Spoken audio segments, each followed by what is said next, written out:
ಏನಾಗಿದೆ ಆ ಯುದ್ಧದಲ್ಲ ದಾಳಿ ಗೊತ್ತಾಗಿದೆ. ಹೀಗಾಗಿ ಒಂದು ವಿಗ್ರಹ ಪೂಜೆ ಆಗ್ತದೆ. ಯಾಕಂದರೆ ನಮ್ಮ ಹಿಂದೂ ಸಂಪ್ರದಾಯ ಪ್ರಕಾರ ವಿಗ್ರಹ ಸ್ವಲ್ಪ ಭಿನ್ನ ಆಗಿದ್ರೆ ನಾವು ಪೂಜೆ ಮಾಡಲ್ಲ, ಖಂಡಿತ ಆಗ್ತದೆ. ಹೀಗಾಗಿ ಅವರು ಭಿನ್ನ ಈಗ ಪೂಜೆ ನಡೀತೇ ಇಲ್ಲ, ಸ್ಮಾರಕ ಆಗಿರುವಂಥದ್ದು. ನಾವು ಇದನ್ನು ಕಡ್ಲೆಕಾಳು ಗಣಪತಿ ಅಂತ ಹೇಳ್ತೀವಿ. ಆ ಕಡ್ಲೆಕಾಳು ಗಣಪತಿ ಜಾತಕ ಬಂದರೆ ಈಗ ಒಂದೊಂದು ಹೊಟ್ಟೆ ಇದೆ ನೋಡಿ.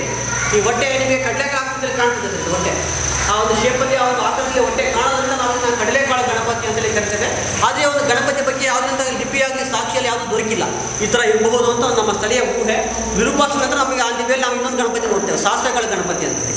ಅದು ಗರದ ಮಟ್ಟದಲ್ಲಿ ಒಂದೇ ಕಲರ್ ಕೆತ್ತಿದ್ರೆ ಅದು ಹೆಂಟಡಿ ಇದೆ, ಇದು 16 ಇದೆ. ಈ ಚಿಕ್ಕದು ದೊಡ್ಡ ಗಣಪ ಇರೋದ್ರಿಂದ ಈ ಚಿಕ್ಕ ಗಣಪ ದೊಡ್ಡ ಗಣಪ ಅನ್ನೋದ್ರಿಂದ ಶಾಸ್ತ್ರಗಳು ಕಡ್ಡಾಯ ಈ ಥರ ಒಂದು ಸ್ಪರ್ಧೆ ಬಂದು ಒಂದು ಸ್ಥಳೀಯ ಗುರುತಿನ ಹೆಸರು ಅಂತ ನಾವು ನಿಮಗೆ ಹೇಳ್ಬೋದು ಸರ್.